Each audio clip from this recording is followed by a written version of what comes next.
Good evening, everybody, and good afternoon. Some of you based in Caribbean, and good evening for those of you based out in APAC. Today, what I'm going to do is deliver a presentation around developing technical excellence in rotational shot put. Those of you that were on last week's call that we did on developing technical excellence in glide, they'll see some commonality in the first 4 slides. Mostly this is due to the fact that there's some new people on this, and we need to cover the same kind of scene setting around what the framework is. But from that point onwards, we'll go into some new content. So what I'm going to cover today is these things. So first of all, I'm going to give you an intro to the technical excellence framework, what it's all about, some background so you have some context about what we're going to cover after that. Look at the phases and their individual coaching points, and we'll go through an elite thrower and also a developing thrower and look at kind of how we can identify different technical work-ons from those videos. Take a look at the scoring matrix which comes in the technical framework, how you can employ this scoring matrix on athletes and then use it to target your technical development processes with those athletes. Finishing off with a bit of philosophy of an application of the framework and some Q&A. I'll try and go through these slides fairly quickly because I know a lot of you have seen these already. If there are any areas where you're not too sure, please flag them up in the question box, and Nick will stop me and I'll address those as we need to. So let's take a look at what the actual technical excellence framework is. It's not a style guide, but a collection of fundamental considerations. These are the biomechanical considerations that you really need to grasp in order to create an efficient and optimized throw. What you do on top of this is layer your style. So things about kind of arm positions, head positions, looking at certain foot positions. There's a lot of, I would say, leeway in terms of where these are in terms of the technical framework, so you can layer on your coaching expertise on top of the framework in order to achieve these fundamental biomechanical positions and movements in order to create an efficient throw. This is a living document. We have a community of practice around this that we will be updating these documents as we go, as we get input, but also as the sport develops globally. Fundamentally, it's a triage tool, it's a guidance tool, but it's only a tool. What is needed is, yes, looking at an athlete, developing kind of an understanding of their performance against this technical model, but the real skill of this is coming and identifying the interventions that you can layer on top of this, how you solve some of the problems, and fundamentally how you coach that athlete in order to make them better at achieving some of these fundamental technical positions and movements. We also use this extensively on the youth talent program and the junior talent programs for those athletes from 17 to 20s, developing through the national program. So what is the technical excellence framework? Basically, it breaks down the throw into 6 aspects: preparation, entry, airborne, transition, delivery, and overall. Within each of these 6 phases, we have 3 technical groupings. One's about the head and the trunk and what that does. One's about the arms and the hands and what's done there.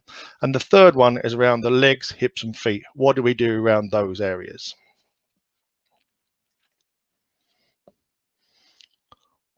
When we analyze the throw against the phase and those technical points, if somebody achieves the technical model, it's a green, so yes.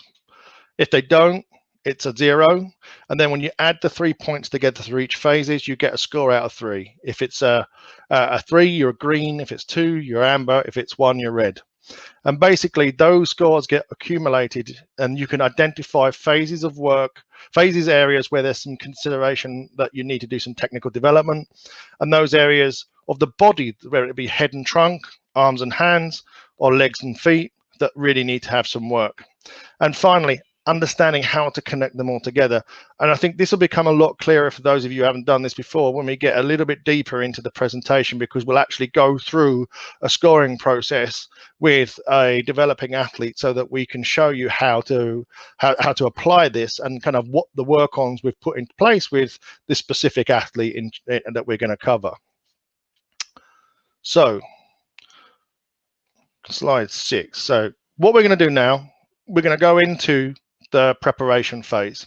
And what I'm going to do is use an elite thrower in order to illustrate kind of what the technical achievements we're looking for in this phase in order to set up the rest of the throw. So this is the preparation phase. And what we're looking at here is from peak backswing position to the right foot takeoff. And then looking through the 3 coaching points for the head at the top, head and trunk at the top. Number 2 is the arms and hands, and number 3 is the hips, legs, and feet. So first of all, the trunk is in a neutral position, the head is upright and looking towards the rear of the circle. Left arm fully extended and at least 180 degrees from the direction of the throw. Right hand holding the shot in the neck with a high elbow. Shot rotated and held in line or behind the right hip. An approximate straight line should be demonstrated from the left wrist to the shot. So I think this, you'll see this quite repetitively throughout the presentation. So the relationship of the shot to the right hip is something that's incredibly important for a rotational shot. You might have instances where you see athletes saying things like, I'm losing feeling with a shot, I can't connect with it. Invariably, that's because most oftenly the shot is leading them, it's in front of the hip, they can't apply pressure to it because effectively the acceleration of the shot is leading them through the movement, not the other way around. The third point, feet outside shoulder width, legs slightly flexed. The center of mass begins directly between the feet and is transferred over the left foot. The left foot begins to rotate. The right knee pushes out to the rear of the circle and the right foot comes up onto the toe. So I think personally that this point 3 is one of the most important parts of the rotational throw.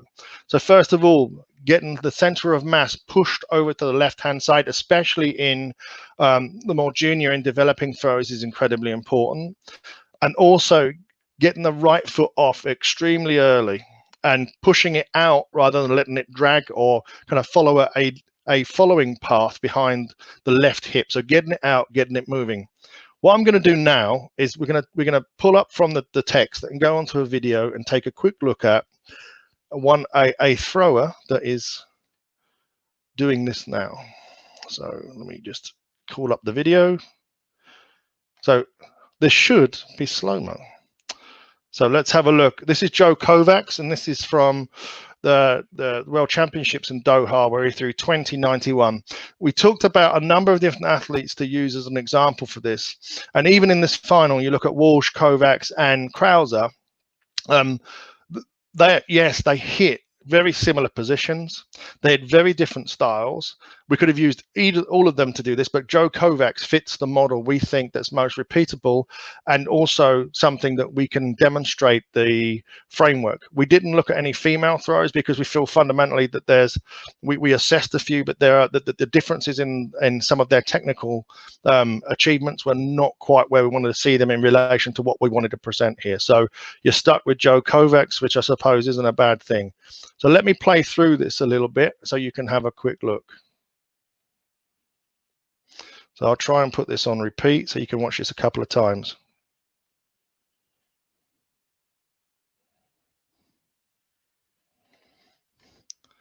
So let me just highlight a few things here for you. So first of all, yes, he's a neutral spinal position because his head to pelvis girdle is fairly straight. It's got a straight left arm pointing towards the rear. If we move it on a couple of frames, I think this is where it becomes incredibly important here. So you begin to see some weight shift from the right-hand side. Yes, he doesn't go massively towards his left, but there is a shift of center of mass over the left. And I think a couple of things important here. His body is very neutral. He's got great alignment between his shoulder and hip girdle. And importantly, that right leg is already beginning to function and come off before the left foot is anywhere near 90 degrees away from the rear of the circle.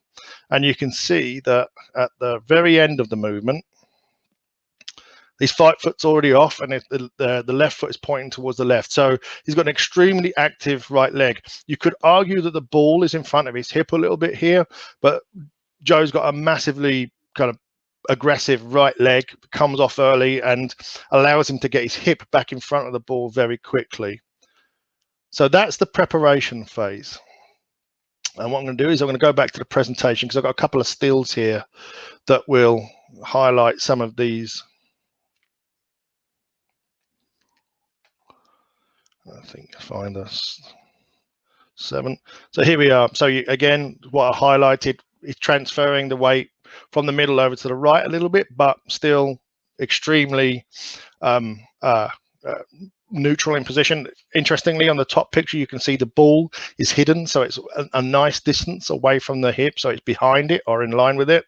And then clearly, as we discussed on the video, on the bottom picture there, you can see that right foot extremely active, straight left arm, and a great neutral body position, so that he can actually kind of rotate around it rather than let the ball and his body weight dictate the movement pattern. So let's move on. So that's the preparation phase. Moving now into the entry phase, and this is from the right foot takeoff to the left foot takeoff. I would say as much as the preparation phase is incredibly important, this is probably equally important. So I believe the two fundamentally most important phases of the rotation are really the preparation and entry phase, because if you don't get these two right, the chances of you getting into the middle correctly and then getting out the front correctly with a good delivery are going to be really tough. So let's go through this point by point, take a look at the video and have another look at this. So first of all, again, trunk in a neutral position, head is upright, eye line is upright. You don't want your head looking towards the floor, as you can, it will ultimately change your movement pattern, drag you down chest first, or you could lose a lot of the rotational energy you're building. Left arm fully extended and straight out to the side of the hip. Right hand holding the shot in the neck with a high elbow, shot positioned in line or behind the right hip. So the relationship of that shot to hip is still something that we're looking for here. Again, when we look at shot put, a lot of coaches will focus on the upper body, but ultimately, as we discussed in the previous one, probably the most important part after you've transferred weight over the left and got the right moving out the back is what the right leg, hip and knee process does on the entry phase. So the right foot is fully plantar flexed, toes up, and the inside of the foot leading the movement as if passing a football. So basically sweeping that foot round. Why do we want it sweeping around? So we have nice dorsiflex sweep, so that when it comes down in a great position and in an athletic foot position, so that we can get onto just behind the ball of the foot so we can start turning. It leaves the ground, pushes out at 180 degrees to the direction of the throw, so pushing out to the back, not across it, so you're not chopping off the circle. Left toes are pointing 90 degrees from the direction of the throw, so the toes are pointing out. The right leg is swept around until a sprinting position towards the front, or direction of throw, which is DOT in this case. Thighs in an inverted V position. Left foot is turned until pointing to the direction of the throw. Strong left hip is maintained with no collapse. I know we've covered a lot here, so what I'll do is I'll try and talk through this a little bit on the video so we can clearly kind of outline what each one of these different aspects mean from a more practical sense. So I'm going to drop back and go to Joe's entry phase. So, oops, wrong one. That's not Joe.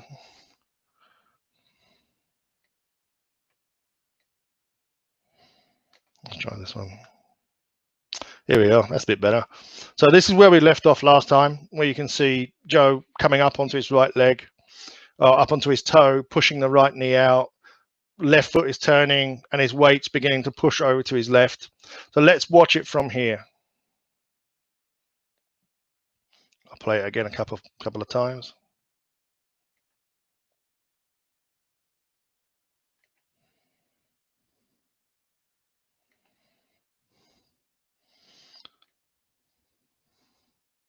Well, let me just try and grab some positions here, key positions, and see if I can show you.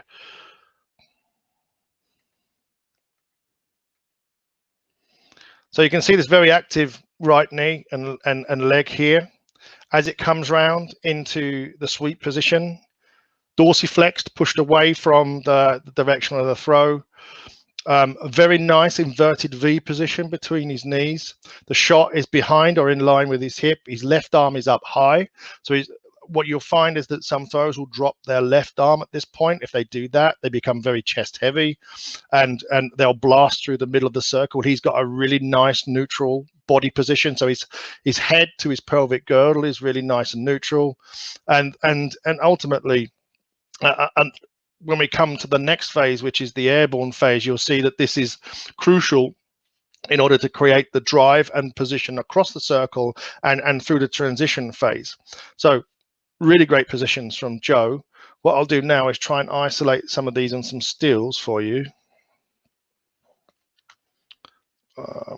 On back to the presentation if I can get to it.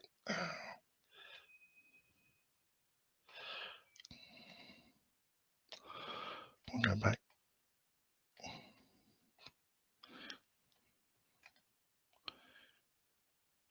Wrong phase. So again, this is something I tried to highlight earlier. So clearly see that inverted V, really nice dorsiflex toe, high left arm, shot behind his hip. So great position there from Joe.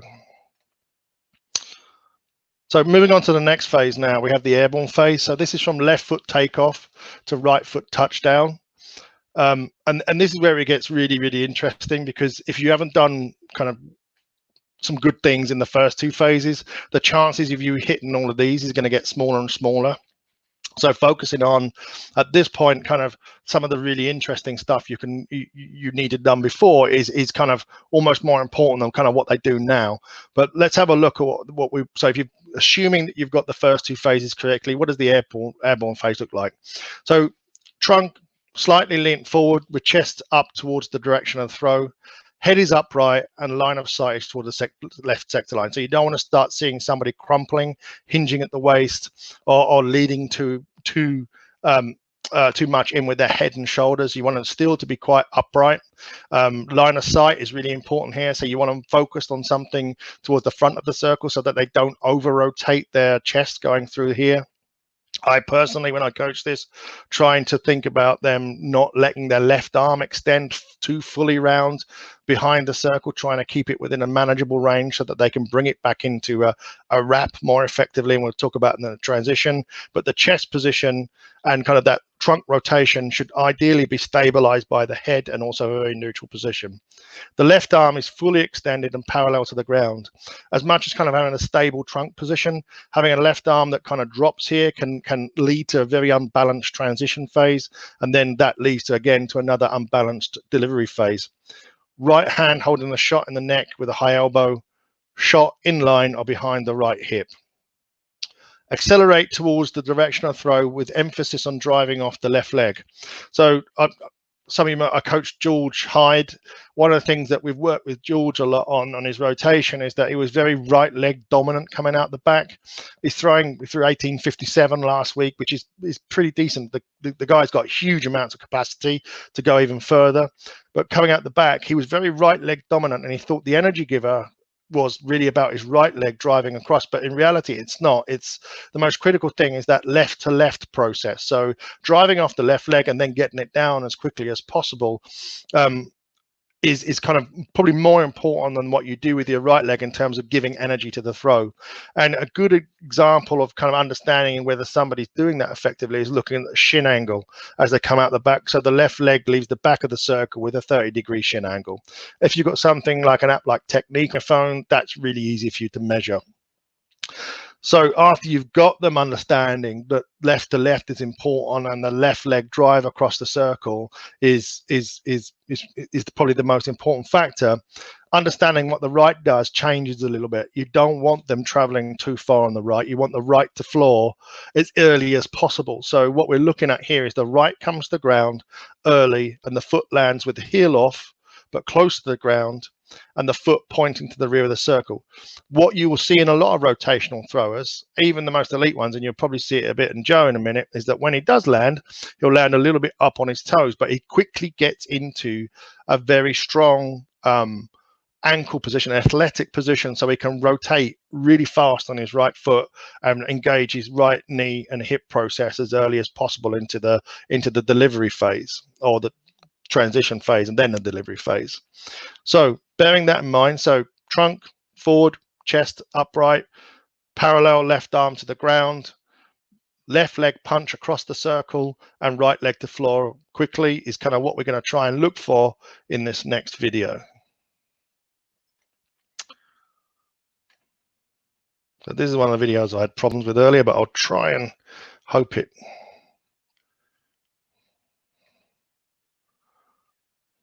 This is a pretty quick phase. So that nice parallel left arm, you can see him bringing it into a wrapped position here. It's still nice and high. So that allows him to maintain that very stable neutral body position.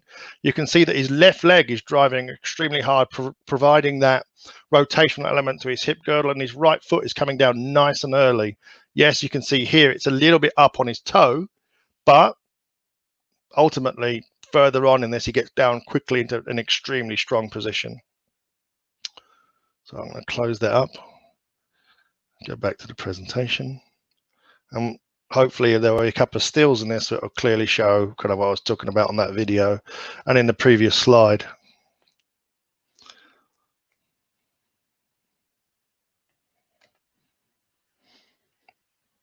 Yep, so we've got here is the left arm maintaining kind of that high position throughout the whole of the rope throw here. So you got the beginning, more or less the beginning on the top left, and then the closing phase of the airborne phase at the bottom there. His left arm is great in this. I love the fact that he's bringing it into a wrap extremely early here. You can see what I meant about the right foot touchdown here. You can see he's got a great shin angle throughout the process. The ball is massively behind his hip here. Thanks very much to the fact that his left leg is working so hard to drive his hips into a rotational movement, but he's using his left arm as a brake to his upper body to create torque there. And that's a wonderful kind of position to be in, because you can see now that what he's building in his body here is a huge amount of rotational energy that he can release when he gets into a stable and powerful position. So once he's developed this this wonderful position through the airborne phase, this is probably, after you've got to this is where a lot of the speed and energy of the shot kind of drops off a lot here in this phase, the transition phase. And the transition phase is from right foot touchdown to left foot touchdown. So that this is where, so if you look at some of the throwers and you look at some of the biomechanics done on the IAAF website done for the Doha World Championships, what you see is that Tom Walsh drops a little bit of shot velocity through the transition phase, because you're effectively, the shot's hit in the middle of the circle, your body has to somewhat come around it, then you have to accelerate it out into throw. So every time you slow the shot down throughout this whole throw, it ends up really killing your ability to accelerate again and get the release velocity that you can potentially achieve, unless you're Ryan Krauser, 6'7", 300-pound plus, and strong as an ox. But ultimately, what you're looking at trying to do is not bleed off huge amounts of velocity on the shot as you go through this transition phase. And Tom Walsh is the best at this. He drops something like, I think, 0.3 of a meter per second in this phase, whereas Ryan Krauser goes down from somewhere like 2.8 meters per second, I think off the top of my head, down to something like 0.87. So he's almost stopping the shot, Krauser is, but he's just a huge unit with great levers, and he puts that shot through a massively wide acceleration path, so he can actually punch into the shot and get some decent distance on it. Kovacs is somewhere in the middle. Probably towards the faster end. Yes, he bleeds some speed off, but ultimately he doesn't bleed so much off. So in reality, when we're looking at coaching our athletes, the technical points we're looking at here is to try and make this transition phase as efficient as possible without losing velocity on that shot during this process. So first of all, head relaxed, eyes looking to a point at the rear of the circle, but not looking down, and the trunk in a neutral position, but led forward over the leg. So what we're talking about here really is using, so athletes not looking over your left shoulder, so that will open them up too early and you'll lose the separation you've built to that left arm wrap. We want the trunk over the right leg so you can stack the right leg so it has some potential to push against and some load that it can actually exert when the delivery phase. Moving on to the left, to the arms and hands, left arm wrapped around the trunk parallel to the ground. So it's in front of the right hip until the left foot touchdown. So again, what we're trying to do here is build torque in the body by bringing that left arm and using it to break the process, the speed of the upper body movement and focus solely or more effectively on that lower body positioning. Right hand holding shot in the back of the neck, shot positioned in line behind the right hip. So when I say positioned in line or behind the right hip, if you're looking to create a throw with the huge amounts of separation, what you'd look to do here is have the shot as far behind the hip as possible and be really kind of detailed on what that left arm is doing to help that shot stay behind the hip. If you're looking at somebody like Tom Moore, she has on average throughout, so like 10 or 11 degrees of separation, and he's really trying to make that transition phase as fast as possible, and his shot is effectively in line with his hip, but he's extremely fast through the transition phase. The center of mass remains over the right foot whilst the hip knee foot complex rotates towards the direction of the throw. The left knee passes the right and touches down with hips at 90 degrees to the throw. Left foot makes contact with the floor just behind the ball of the foot, with the left heel slightly off the ground. So effectively what we've done here is kind of positioned our upper body and our left arm and our right arm and our center of mass to create a really strong delivery position that is a lot of torque in the body and also allows us, because of the foot positions and our hip angles and our relation to the directed throw, to get into the delivery phase extremely quickly so that we don't burn off any velocity. So let's take a look at Joe going through this transition phase.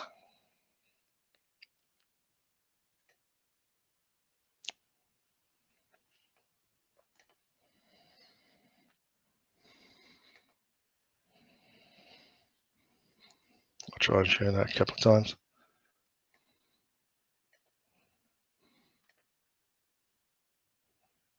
So his left arm is still really quite high until his left foot shot way behind his right hip. Foot's turning aggressively. Head stays to the rear right until the last point when he has to get into the delivery phase.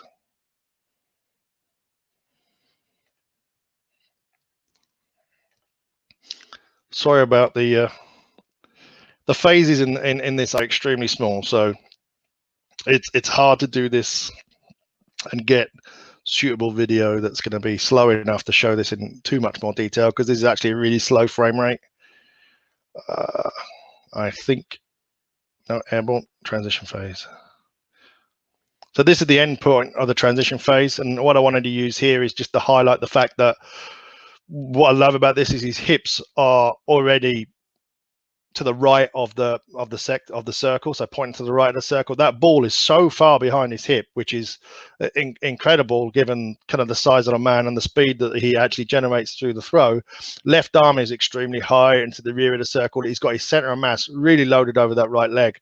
And I think the thing that I love about Joe Kovacs is just that, personally, when I look at it, is the speed of this right foot, hip and knee process from this point onwards, and how quickly he engages it and drives into the throw to create huge amounts of torque in his body. And I think that's just a wonderful example of a position you should be looking to achieve in order to set up a really strong delivery phase.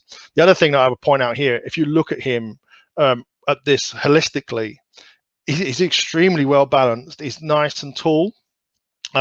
So we don't want to see leaning too much in rotational shot. Effectively, what we're going to see is the thinking that the head through to the spinal column to the hips is a pole around which everything goes, and you can't rotate as fast as you can if you're leant over in this phase. So it has to be nice and tall. So shoulder girdle, hip girdle are really nicely in line, and he's got a really strong base to rotate around, and he's built huge amounts of torque in his body. So the delivery phase. So this is from left foot touchdown to the release. And a lot of this is kind of pretty simple and stuff that kind of you guys already probably know. And if you've got an athlete that you've coached in the stand and throw, a lot of this will be not much different. So trunk extends, chest points to the sky in the direction of the throw, head is up and looking to the sky. So we want a strong thoracic position with a slight arch to it to give a good angle of release. Right arm extends forward and up over the stop board, right wrist flicks the shot. Right hand maintains contact with the shot as it accelerates through full extension. Shot release between 35 and 42 degrees. Left arm pulled into a brace position with the elbow somewhere in the region of the height of the shoulder at one extreme and a point halfway between the line of the shoulder and the line of the hip at the lowest. So what we don't want to see here is elbows pulled in on a brace position that's close to your hip. If you do that, what we tend to see is a shoulder roll, or we'll start seeing a slight imbalance between the shoulder girdle and the hip girdle, where we see a twist happening that can really kind of detract from the ability to kind of exert force there, or even control force exertion and then control the recovery after as you come round and get back into the circle. So and vice versa, if it's too high above shoulder height, you can do the inverse and push you over to on your tiptoes, which can create a little bit of an unstable delivery position. The right knee, hip knee foot complex rotates forward. Kind of just talked about that with Joe. Left hip knee foot complex creates a strong pivot with a tense but slightly flexed left knee, left foot on the floor, but not with the heel down, and left foot pointing towards the direction of throw. So a couple of things to probably highlight here. Rapid deceleration of the left-hand side of the body that's driven by a strong left leg and that braced left arm. We don't want to get down on our heels, because one of the key benefits of a rotational throw is that we can have a double leg drive out of the power position. And if you've got your heel on the floor, and especially your left one, the dynamism of that aspect is detracted from, and you don't really want to get into kind of slowing this part down as any way, shape or form. So that's the delivery phase. Let's have a look at the video for this, shall we?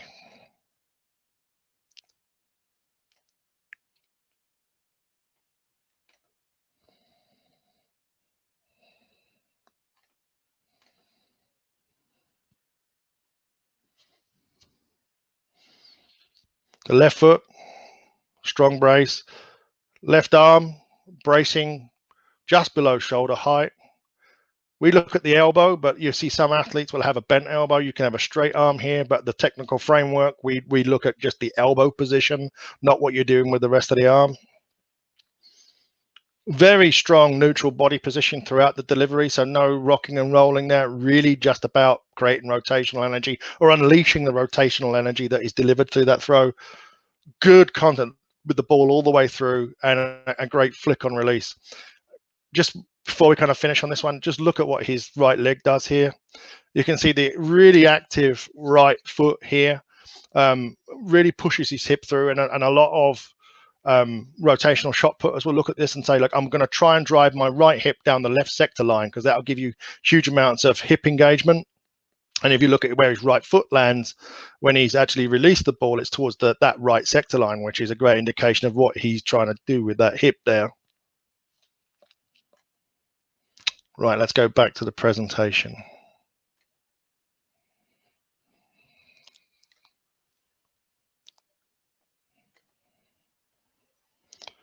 I'm going to find the right position. Just a couple of stills from this.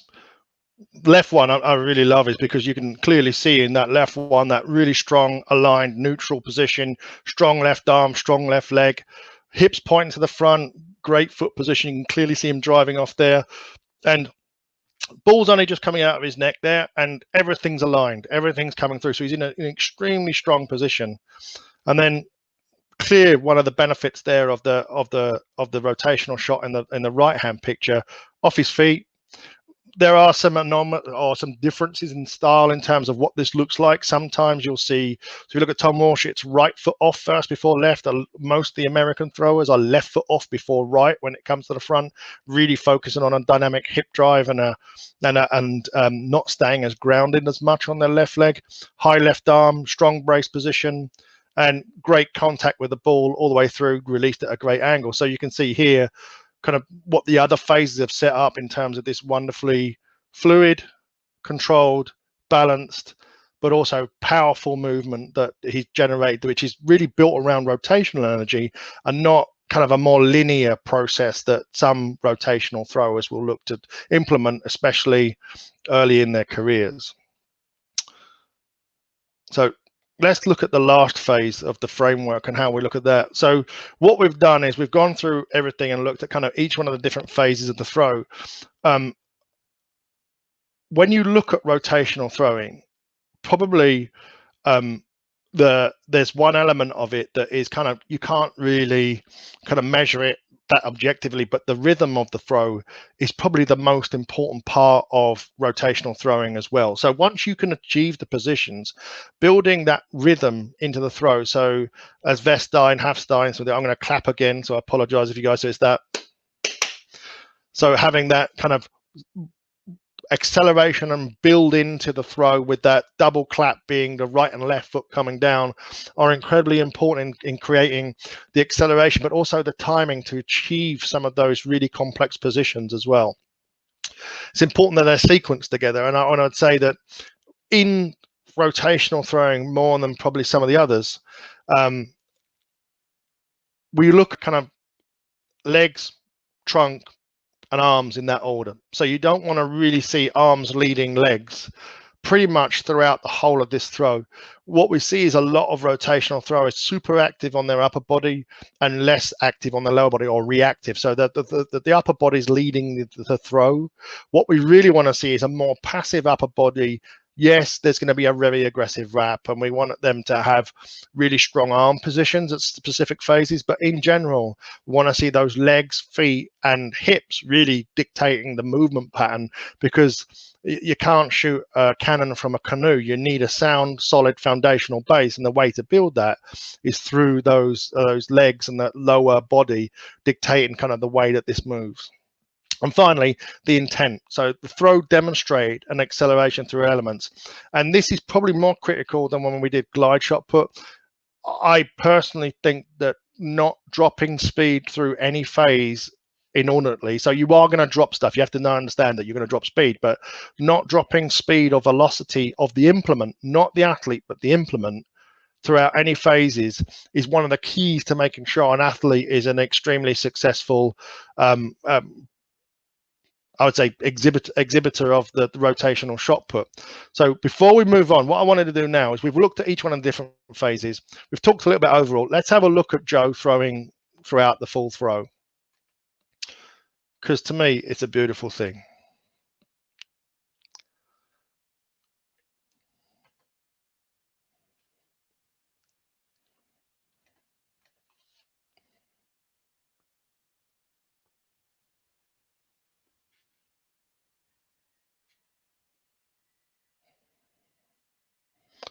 So I think you can see from this that the timing, rhythm, acceleration, and the ball never hitting a dead spot. It does hit a slight dead spot, but it's nowhere near as big as what you'll see from Krauser or what you'll see from a lot of athletes. That ball is moving. He's keeping it behind the hip. He's building torque in his body.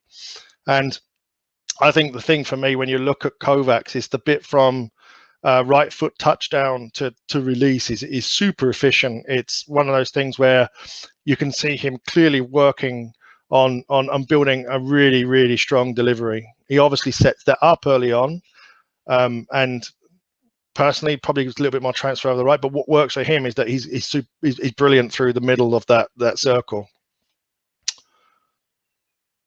So I'm going to close this up now, go back to the presentation. So we looked at the technical points of the framework. Let's start talking about how we kind of implement these on the scoring matrices. And then we'll go through an example of.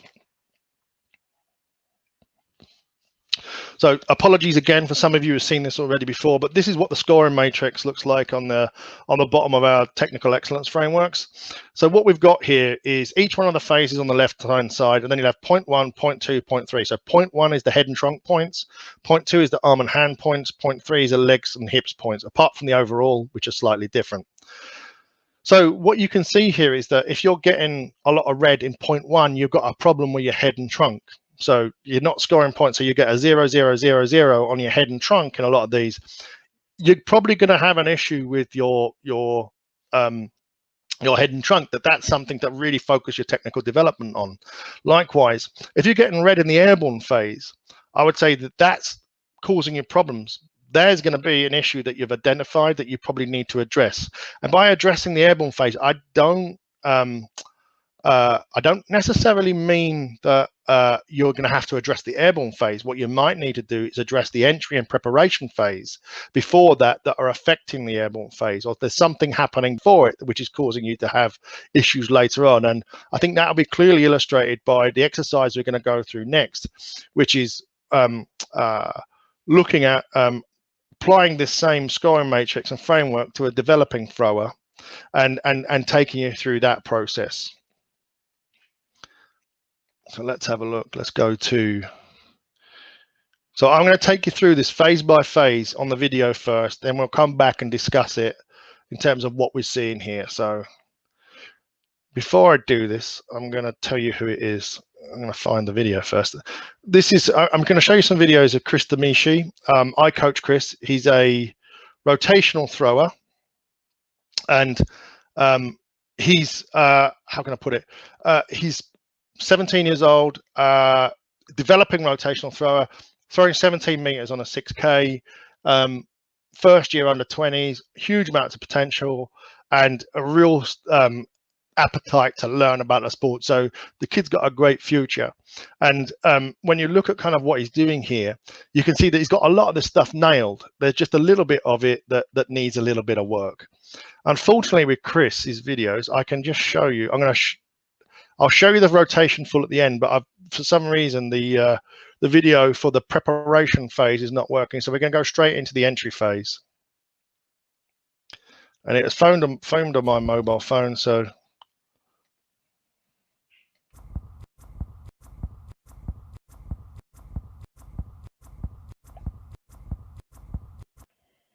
move on to the next phase, which is the airborne phase.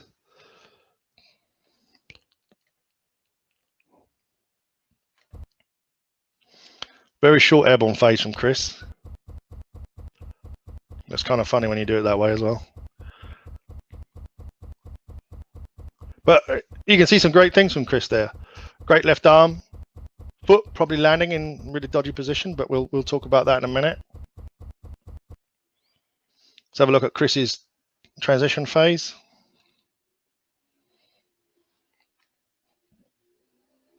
No, that's not Chris. Sorry guys, the tool is not that friendly when it comes to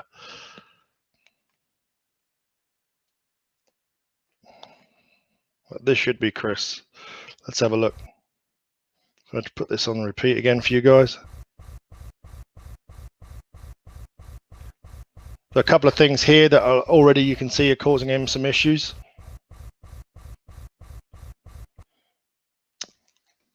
And then we'll finish off with his delivery phase.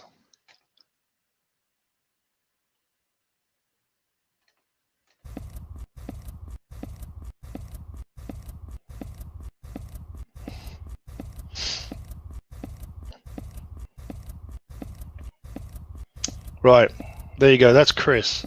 So let's pull up here. Let's go back to the presentation and show you how I scored this and kind of why we scored it like we did. And I'll take you through some still shots that will clearly illustrate kind of why we've come to the conclusions and maybe talk a little bit about kind of what we're putting in place to actually do this. And like I said here, Chris is a great proponent of learning this sport. He loves learning. He's developing as a thrower and he's getting it. But what you can see here is that we've got a lot of red in 0.3. So the entry, airborne and transition phase are part of the problem.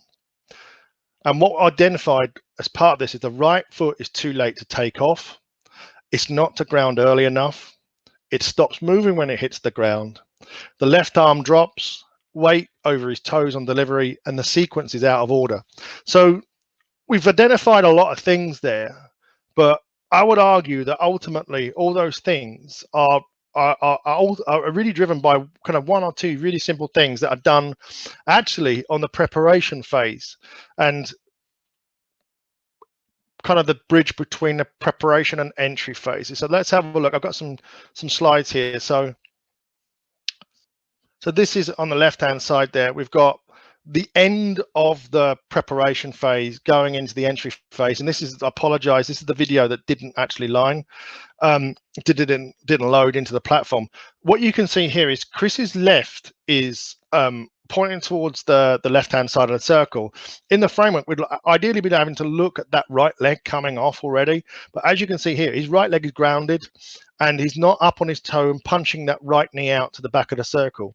So what that means is that when you go into the next phase, so he's going into the end of the airborne phase, which is the next picture, his right has traveled a huge way across the circle, and ultimately he's at a lot of circle up there and he's not got to ground, and his left hasn't come through as quickly as we'd like it. And if you watch the video in full, which we'll do in a minute, you'll see he has, because of this right foot grounded, he doesn't get enough weight over his left foot. His left shin angle is a little bit high, so he doesn't get the drive he needs off his left foot, which makes his left foot come through slowly, and his right foot travels too far. So ultimately, a lot of the issues you're seeing Chris's throw actually stem from the fact that he's not getting his right foot off early enough and is not as active as he needs to be on transferring his weight over the left. There are some relationships with the fact that it's really hard to push weight over your left foot if you've got both feet on the ground. You need to have kind of one off to get that effectively done.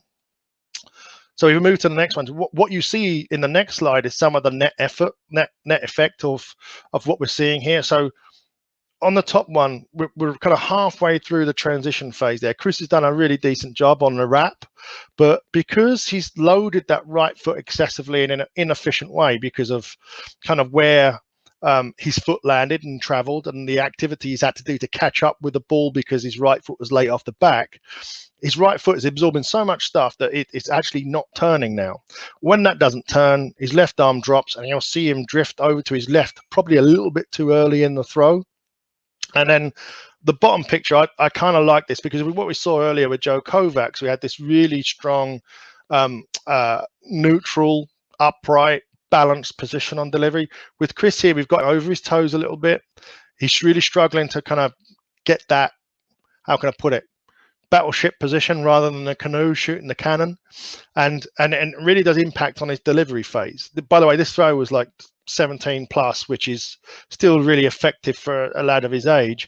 But I think what I'm trying to illustrate here is we identified a lot of issues in sequence, in the airborne, transition, and entry phase, and it is really borne by the fact that when we diagnosed it back, the problem really came from that right foot off at the back and the transition from entry, so from preparation to entry phase, and actually being more active in the preparation phase than he was in the end, than he was in kind of this example.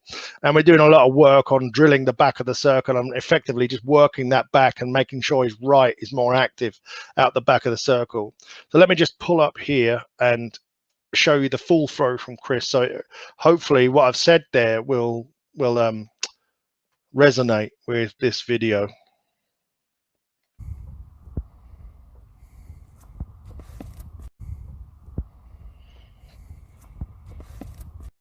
His right foot playing catch up all the way through this.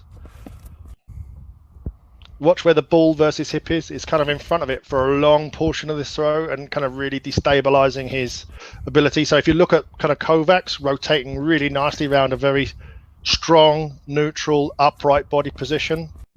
Whereas Chris here, you can see him bending at places here where you got that little fold in his hip girdle. That's him trying to catch up with the ball and also manage kind of the different profile of forces he's dealing with as kind of the movement's less optimized. So transferring more left and getting his right foot off will ultimately solve a lot of these issues for him, and then we can start working on improving some of the other aspects. Go back to the presentation.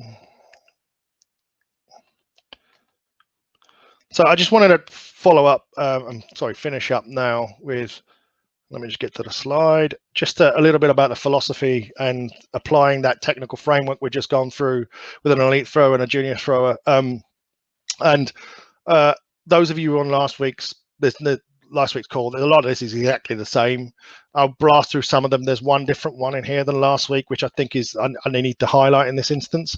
So first of all, analyze frequently, do this regularly, every 3 months, every 6 months for your athlete.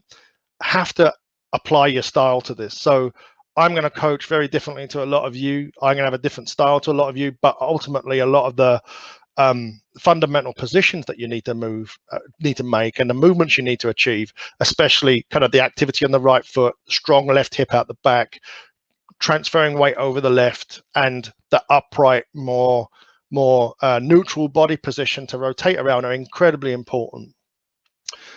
Well, I think we clearly illustrated to address the causes, not the outcomes. So we diagnosed the outcomes in this. We actually had to figure out what the cause was, and it was a bridging between prep and entry phase. I personally work floor to ceiling, so especially in rotation. Given how important the legs are and the hips and the knees, start looking there first for problems and start solving them there first. Work from the back to the front. So if you don't get your back of the circle right for rotational shot, you're never going to get the front and the middle as optimized as you can possibly get it. So you need to get the back right first. Help the athlete understand. I talked about Chris's knowledge of the sport. Chris is telling me where he feels different now and what he wants to try, which is great, because that means that he's beginning to appreciate some of the technical things that are happening there. Don't get too technical with the athlete. Chris, I can do at certain times because he eats, sleeps, and dreams about rotational shot put. But others, you want to start thinking about flow, feelings, actions. Can they feel compression here? Do they feel fast through here? Those sorts of things are going to help them understand what is effectively an extremely complex movement pattern. And let me just finish by saying I would encourage you to go and apply this framework to an athlete you coach, and just come back to us with what you see. Feedback some of the information. Are you seeing any different? Are there any things there that you wanted to add to this? Are we missing things? So let's have a dialogue around it and see if there's things there that you want to, you'd like to contribute to this technical framework with. And I think that's me done, Nick. There's my email address. If you want to email me for the technical framework that we've just processed here, or other bits and pieces, please do afterwards. And I know we've got time for Q&A now as well. You have, yeah. Great job. Really, really interesting stuff. Joe, can you clarify what you mean by the app technique? We talking about rap technique? No, I think she's asking about the app. What app is that? Oh, right. Okay, yeah. So it used to be called Huddle. You can go onto Google or Apple Store. You'll find it in there, and it's great for slow-mo video. You can draw all over it. You can use it to measure angles. There's all Coach's Eye is another example, but I started out with Huddle, and I've kind of just carried on with technique. I love what I generally do with it is I'll get videos of the athlete, still shot them after doing some slow-mo, draw all over them, and then send them back to the athlete saying, look at this. This is where you can improve. And it just gives you an opportunity to provide a visual coaching aid. And also, because it's super slow-mo, it gives you a great opportunity that when you're in coaching, you don't feel, and you're missing stuff. And as often happens to me, is like with a fast dynamic throw like rotation, and you're trying to kind of fine-tune certain elements of it, you really need that slowed down version. So taking a look on the super slow-mo, highlighting where you're seeing those discrepancies is a really great tool for you to be a better coach as well. Yeah, it's like orange. It's a little orange square with a white wheel in the middle of it, isn't it? Yeah. Okay, sorry. Questioning then from Dave Carlaw. Would you recommend females using the same technique as males? That's a really good question, Dave. I still think male or female, the fundamental things that we positioned in this framework apply. I think females, I think it's quite interesting being at the European Shot Conference last summer in Estonia, and Bestein Hafsteissen gave a presentation. He said that rotation is opening up shot put to female athletes of a number of different body shapes and sizes, and I think that's the most interesting thing here is that if you come and watch the video we did on the webinar we did on choosing your shot technique, I think this is where it kind of comes really rooting home, is that if you've got an athlete that's a female athlete that's kind of a modest stature, this is a great way, but they're strong, they're swift and powerful. This is a great way of technique of using. I personally would use this same framework for a male and a female athlete, because I feel like the same non-negotiable kind of fundamental biomechanics applied to both types of athlete. Question from Dave again. So if anyone else has got questions, I know I've got 3 from Dave here. If anyone else has got some, stick them in the chat box. But something else from Dave. So do you work on sightline? Yes, I do. I would say there's 2 places where I work on sightline.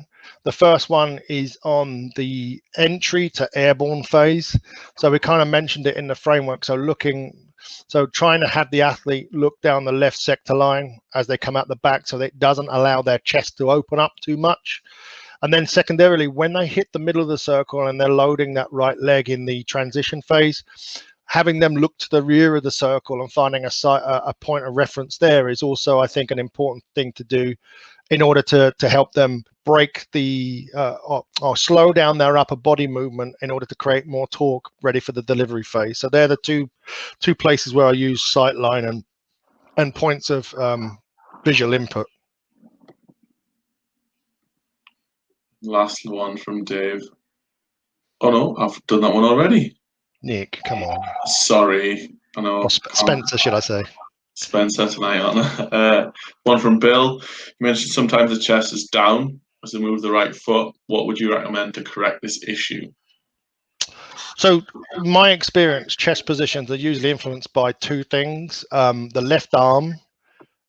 So let me just dial back a bit. So the left arm and the head position have huge amounts of input on what the chest does. So if you have the left arm dropping, I'd look at that. Make sure it's high, because that can correct the chest angle. The other point is when you're looking at the head, if the head is like looking down towards the floor, you'll start seeing them lose some of their neutral body position. The other thing I would say is that it all stems from the back of the circle as well, to a certain degree. So generally, if you don't get enough weight over the left and you're not fast enough off the right, the chest becomes the lead into the middle of the circle. And ideally what you want is the hips, legs, and you'll have a little bit of a kind of a sit back in on rotation if you do it right, as the right foot and hip comes round. And if you're not quick enough on that, you'll start seeing the chest lead through, and that's what can cause that. So focusing on setting up the back and the entry right will help chest, and kind of not moving as quickly onto that is really important, but also the left arm and the head. I think you talked one of your last slides there about you work from the ground up. I think yep. as a coach, I tend to work from the middle out, so the middle of the person out. So I tend to talk about postural type stuff and then work on shoulder, hips, girdles, and then go from there. So maybe that's another option to look at. And again, I think it's about styles of coaching, and there's no right answer to this. You can skin this cat multiple different ways. If they end up with a good foundational movement, that's great. What I would say is that, yes, it's talk about ground up. I think that's my experience, that it's far easier for the athletes to appreciate what they do in their upper body than their lower body. And therefore focusing more attention on their lower body is something that I personally find has the biggest bang for my buck when working with the athletes that I work with. Obviously, every athlete's different. I would acknowledge the fact that the upper body and the lower body is somewhat linked. So the contralateral stretch you get on out the back of the circle, so the tips of the left fingers to right the way through to the right toe, is what we'd kind of a cross body stretch, contralateral stretch, is something where if the left arm's not right, the right foot's not going to be right. So they are interlinked to a certain degree, but in layman's terms, I kind of like to work on the legs first, because I find it easier for them to understand the upper body. Fair enough. Question in from Matthew. Yeah, at what point in a young athlete's development would you start switching to rotation? That's assuming that you've started with step back or glide and not dove straight into rotation. Yeah, again, This is a really good, interesting question. To me, there's a few things to consider here. Depends on the training age, the athleticism and the athlete. And I think if you haven't had a chance, go back and have a look at the presentation I did on choosing your shot technique, because we cover this a lot in that presentation. But I would say you really got to take a look at the athlete and look at some of the physical characteristics of kind of where they're going to do it. Can they hold separation? Can they hold a few fundamental positions? So when you saw Joe Kovacs in that transition phase with his left arm high, wrapped in, right, can an athlete get into that position first? I would also ask, how much time are you going to spend with this athlete as well? So if you want them to get them good, you've got to be prepared for a lot of work to work on rotation to get it right. And the athletes got prepared, and this is a psychological aspect. Rotation is a horrendous event in terms of, I asked George Hyde the other day, I said, George, how many times have you been happy with a throw in your life on rotation? And he said probably 2.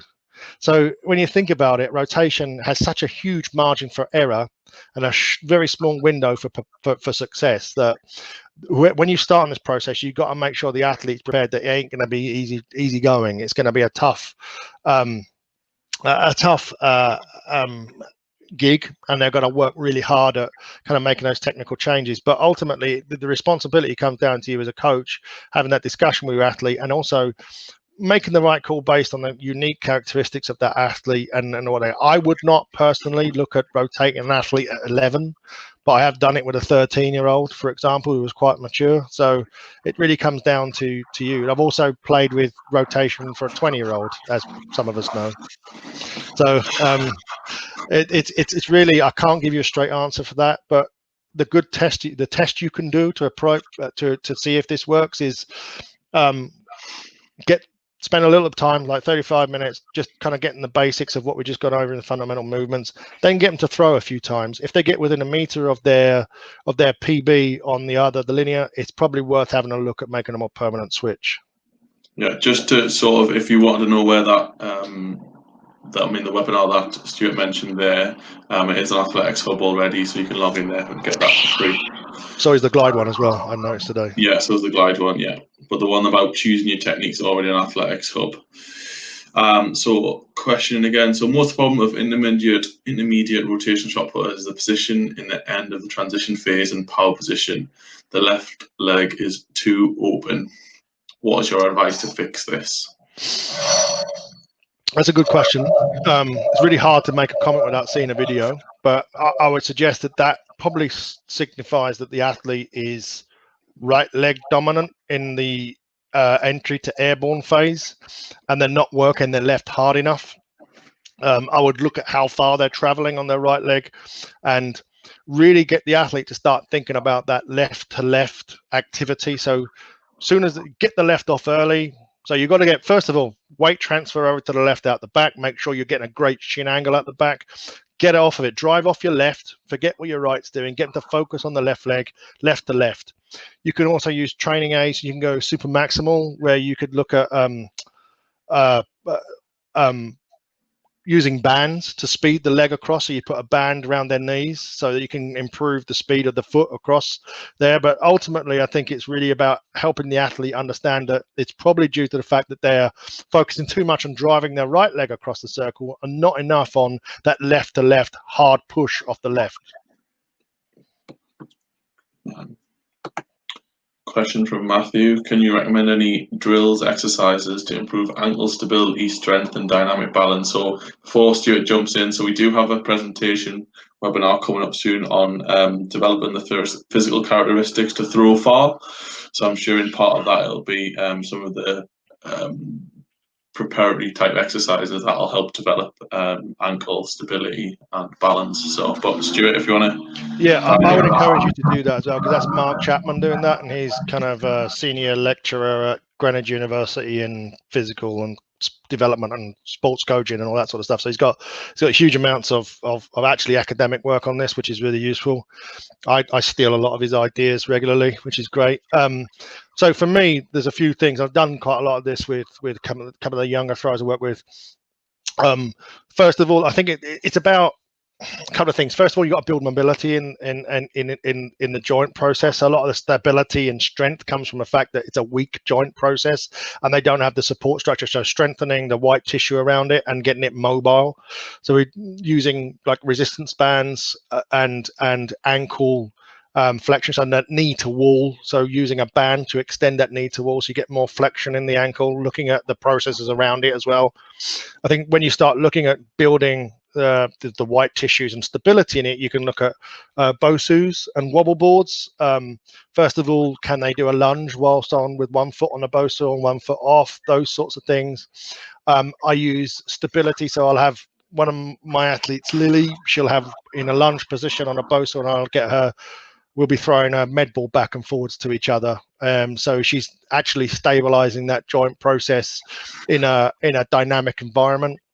And I think once you get this is kind of a slow gradual. So white ankle stability and mobility, especially around the ankle, built around white tissues, takes a long time to build. So you don't want to rush this too much. You want to do this and judge this quite right. And then the final stage of that is a kind of jump work. Put it under dynamic load and see how it so jumps, landings, rebounds, kind of changes in direction, those sorts of things. How I would progress personally. Nick has probably a lot more experience in this side of thing than I do, but I would progress from mobility through less complex but focusing on white tissue development, and then through to actually how you generate force through that joint process.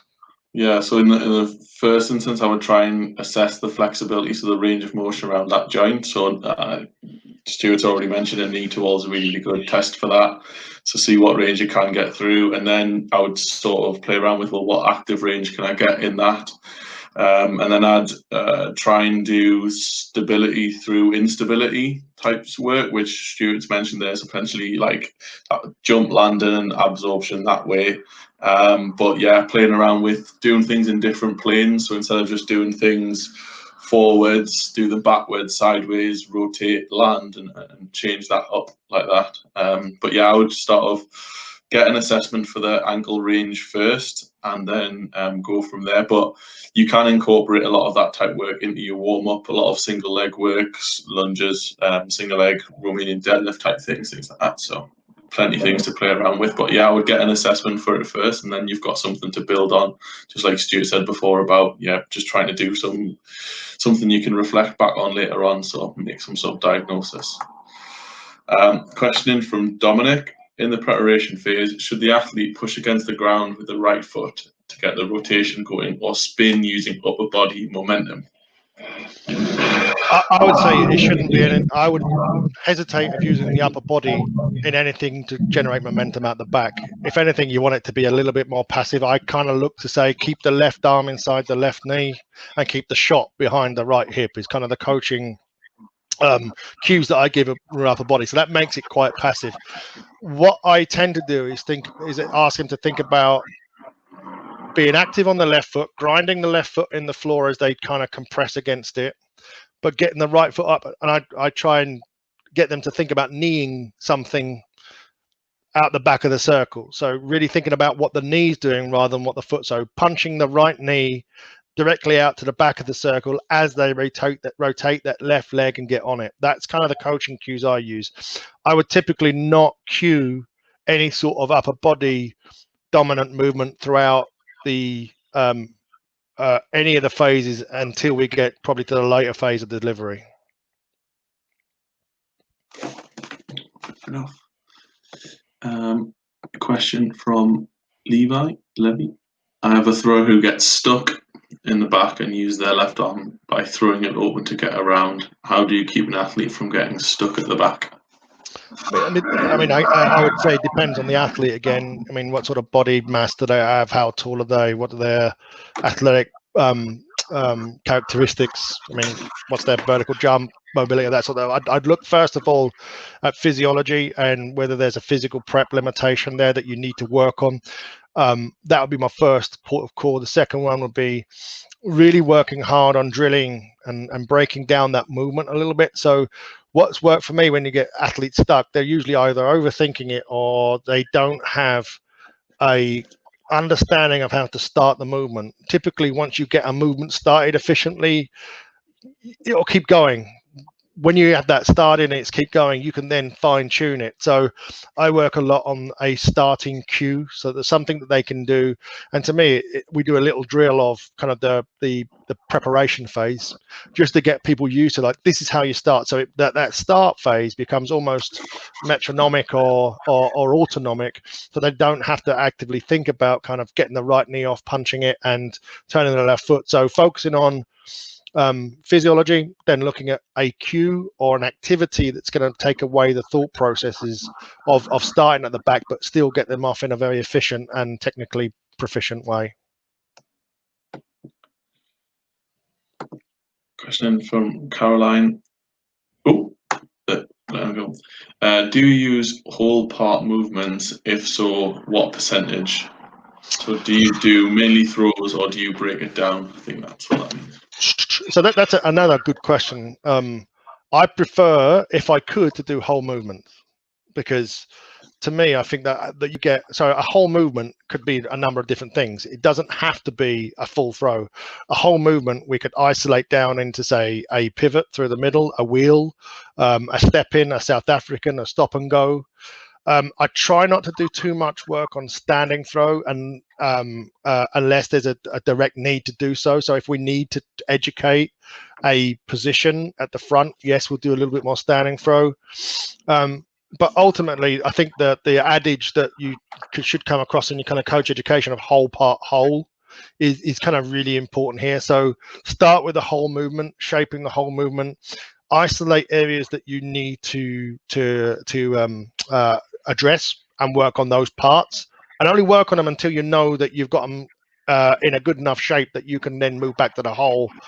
What I don't do is I don't spend huge amounts of time working on part movements in sessions and then not doing too much whole. I think you've still got to start and finish on the whole to give the athlete an appreciation of how it knits together. And I would also say it's when you're getting a little bit older, especially on the men's side, when you start getting towards a 7K ball, doing part movements on a heavy ball can be extremely tiring, and you kind of lose a lot of the benefit of doing them. So I tend to use full weights for full movements, and then when we isolate for senior men on different things that we need to work on, maybe drop down to 625s or even 6Ks if we want to work part movements. I would also say think about the tempo of the exercise you're doing as well. So if you're asking an athlete to start appreciate different positions, so you really want to give their body some understanding of what the proprioception of that feels like. Where do they feel compression? Where do they feel stretch? Where do they feel torque in their body? I think it's really important that you maybe slow the movement down and get them stepping through it and they do the whole movement, but they do it at a far slower pace, and they can build that appreciation. Then you can speed it up. So I wouldn't only just say whole or part is one dynamic. I'd say speed of the movement, and then what you focus on as part of that movement is equally as important. And I don't have a set percentage. It's kind of whatever needs to be done to get the athlete appreciating the position and as best as they can. Okay, question in from Christopher. Circle footwear, what are your key pointers to consider? Don't wear welly boots.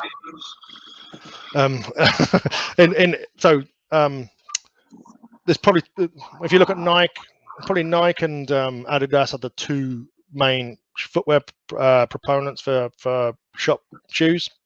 You've got the Nike Rotational. Is probably the most popular for rotational. So it has a more beveled bottom to it, and it has a plastic plate in to allow the foot to turn aggressively in the different positions that's required. So the Nike beveled bottoms.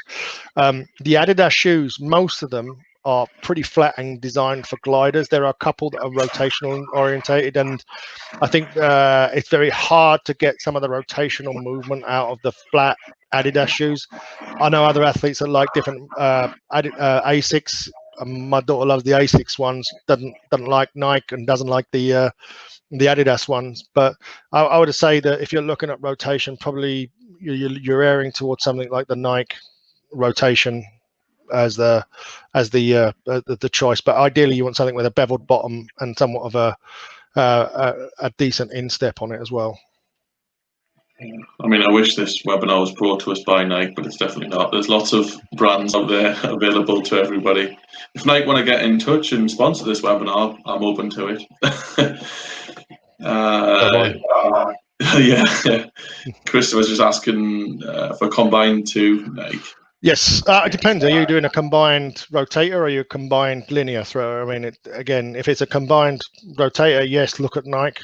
I mean, I think that you don't want to unnecessarily impede the athlete by putting them substandard footwear. And I want to say it kind of, so if you've got an 11, 12-year-old kid that's just starting it, don't worry too much about their footwear. As long as they're not wearing trainers and they've got something with a flat bottom on, get them started and get them working. If they get more and more competent, and a decathlete as they get older should be getting more and more competent. Otherwise, there's no point in training. You'll find that you'll hone down onto shoes that are most comfortable with them, and I would err on the side of the beveled rotational bottoms. I would also say, just as an aside here, you're going to probably want multiple different pairs depending on the circle conditions. It could be wet, could be dry, could be slippy, could be sticky. There's all sorts of different things. And Lewis, our coach, has 4 pairs of throwing shoes in his bag all the time, and he'll probably wear any sort of competition, any sort of combination of those at any different throw. Having done a decathlon before and had to train for it and lugged all my equipment around, I would go for a nice rotational. I used to use Nike ones, and it means I can only have one pair in my bag rather than having to have 2 separate ones. However, good for discus as well. Yeah, good for discus as well. However, I did at one point get very wet during a decathlon, so having 2 pairs of shoes with this actually helped when I took 2, because I could put a different one and didn't have to wear the soggy shoes for disc or whichever one was second. So something to consider. You don't want to have to necessarily throw in a soggy shoe. It's nice. Any more questions coming in? Oh, from Dave. Dave loves a question. Here he is. Do you train technique at competition speed regards to this distance? I think that what we tend to do is, depending on what, every session we'll try and do some competition speed and elements to it. Whether I'm doing probably the most technical aspects of that during that part, probably not. I'll notch it down a little bit, and I'll start working the technical aspects at say 75%, or I'll take the weight of the implement down just to take a little bit of pressure off the athlete. And what I would tend to do there is when I'm say like working with George for something, i.e. kind of his foot landing position in the middle, or I'm working on left arm, we'll slow the back down a little bit. We'll slow it down. We'll work on maybe taking the shot weight down to a 6.25 or a 6, or even down to a 5.5, just to take a little bit of the pressure off of that component. And then as he gets more proficient at that technical correction that we're doing, we'll layer in a little bit more intensity just to see and pressure test it a little bit. And then hopefully what we'll do is we'll visit that the next session with the same process, but we'll get back to the competition weight and competition intensity much quicker. I've just started doing rotational athletes with one of the female athletes I work with, and I have, she beats, I'll let her do a 4 in training, and the only other implement we've got is a 3, so I want to throw that. So I want to try and get her to throw 17 or 18 with a 3, and then I can progress from there and trying to up that speed. So hopefully it'll carry over, but we've just started doing rotations, so it's been quite an interesting one. So I think because she's just starting with it, it's been easier to drop down to below competition, a light implement, to try and get coordination. I think the additional speed requires additional coordination, so sort of it's accelerating that, I think. I would also say be cognizant of the cycle that the athlete's in as well. So if they're in a heavy maximal strength cycle, hypertrophy or accumulation phase, you're probably going to not want to stress them too much with heavy ball in competition intensity throwing to the same degree as if they're tapering into a competition and working hard on developing into that. You'll probably want to think very significantly about kind of what weight they're throwing and what intensity and what volume they're throwing at those times. So it's really a multitude of different factors, but I do like competition speed as much as possible, as long as the conditions are there to do it. At the European Shot Put Conference, we watched Fanny Rue throw about 50 times in the background when she was working on various different technical bits. It's unbelievable to watch someone that well conditioned to be able to perform technical proficient throws that many times. Another question in, late left foot landing in the power position. What do you think is the main cause of a late left foot landing? Probably a combination of what's happening at the back of the circle. So I would say they're probably getting their right foot off a little bit late, but they're using their right foot aggressively in the airborne phase from the entry to airborne, not paying enough attention to left and really driving that left hard. So they might have a shallow shin angle, and then they're not getting enough drive off their left foot. So as they pivot through the middle, the left is kind of a little bit of a passenger rather than a driving force, creating a lot of that rotational element through the hip girdle. So I'd have a look at kind of what happens on the prep and entry phase in terms of what the left leg's doing, what the right leg's doing, and maybe start thinking about what they're doing, what they're thinking about in terms of shin angle. And so dropping the left knee to floor as they come out the back, and then smashing off that left leg and getting it down as quickly as possible. So maybe changing the attitude from right leg dominant to left leg dominant might be something to consider. Okay, just getting a bit conscious of time now, because I know we could probably talk about shot put forevermore. But last couple of questions, if anyone's got anything they want to stick in now. There's a comment there from Dave around lots of American coaches using heavy shots for distance. I don't know whether you want to talk about that as an approach, Stuart. Yeah, that's a good one. I think it's really interesting because that kind of builds towards the philosophy of what we see from a lot of American coaches, where there's a lot of emphasis around kind of the physical conditioning and lifting and gym work, where I would say that there's an equally opposite kind of philosophy coming out of Eastern Europe and also Germany for that matter, where the emphasis is more around speed and developing speed first. So get somebody, as Nick said earlier, throwing far and throwing fast first, and then start loading the weight on them. I think that there's some sort of middle ground there, and I think there's a horses for courses situation. If you've got a really good baked technique, there's always an argument that you might want to go heavy at certain times in order to develop power, or kind of probably more the strength end of the envelope rather than the power end. But I also argue that there's probably equally a good argument throughout the year to go in the opposite direction and go light in order to develop speed and contact time and all those other elements. So I don't think there's a wrong answer here. I think it's about how you apply it to the specifics of the athlete. And I think the thing that I worry about going too heavy, so if you've got an athlete that's throwing like 7.26 and you put them on a 9 kilogram shot, you're gonna have a material impact upon the timing of how they throw that. Just as an example, you look at a 20% differential between 6 and 7. 7 to 9 is going to be even more so. So what you start seeing there is that, are you really getting technical proficiency out of them at the same time? Are they going to be able to replicate the same positions with the lighter ball where the timing's different? So I think it comes down to kind of what the athlete, their level of proficiency, their physical conditioning, how strong they are, and also where you are within the phase of development for that athlete throughout your macro plan or your meso plan. Yeah, I think it's really important to have a clear adaptation and justification as to why you're going to do what you're doing. However, yeah, a balance of surfing the force velocity curve, of spending some time with some heavier stuff, but definitely pushing towards that fast, high velocity end, I would say, is probably a key bit. Right, last question. I'm going to go Dave again, finishing it off. So last question for tonight. So do you recommend thinking technique during competition or trust training and go for it?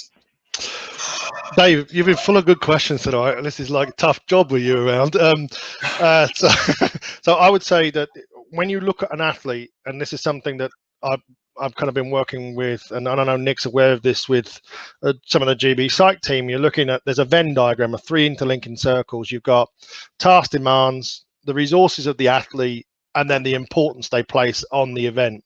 So if they're in a competition like national championships, the importance is going to be high, the task demands are going to be high, and the last thing you want to do is reduce, and then the resources are going to be limited.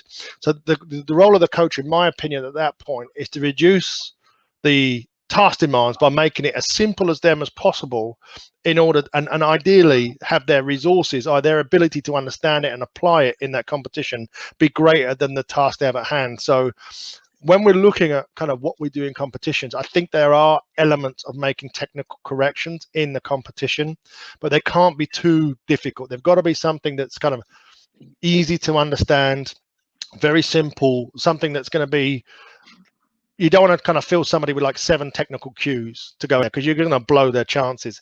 Maybe it's one small tiny correction, like get a bit more left or something like that. I think that's completely fine. But ultimately what you want to do is kind of use your training environment to actually set that up. So put them under pressure in training, measure what their tasks versus resources, and increase the importance of your training by maybe putting mini comps in. One of my discus throwers, I call it the biscuit comp. She has a series of 4 throws. Every time she stuffs one up, I get a packet of biscuits. Every time she gets it out, I owe her a packet of biscuits. Believe it or not, silly things like that, you create more importance. You get the athlete more inoculated to that kind of task demand versus resources, get them a little bit more. And then you can start applying more, applying that in the competition phase as well. You can go to them and say, look, get more weight left or something like that. But I wouldn't say get more weight left, get the right foot turning, keep the left foot high, look up and all that sort of stuff, because you're just going to confuse the athlete. So fundamentally, it comes down to what you do in training plus little tweaks in competition, in my view, built around the notion that you're trying to make the task at hand as small as possible for the athlete and their resources to cope with that as big as possible. That was a great answer and a really good question to finish on. So thank you very much for all those questions. Thanks for putting stuff in. There's an important question. What biscuits would you recommend? Okay, last one. Last question. I promise. One. What's your top biscuit? So there's to me, it's like a really difficult thing, right? So my wife likes Marks and Spencer's and she likes the chocolate covered biscuits. I got very partial to those. Secondarily, you can never beat a chocolate hobnob. They, to me, are way off the charts. Not normal hobnobs, as someone just mentioned here, but chocolate hobnobs. And the last one, and I do like a little bit of German influence in terms of shot put, is Choco Liebens. I've got to say that they're up there as well. So there's my my biscuit emporium. I would say James Taylor's my favourite biscuit. James Taylor. There is James Taylor as well. Yeah. Yeah. I go with the hobnobs. Right. Okay. Thank you very much, everybody. Really, really appreciate all your inputs there. And great job, Stuart. Thanks for that.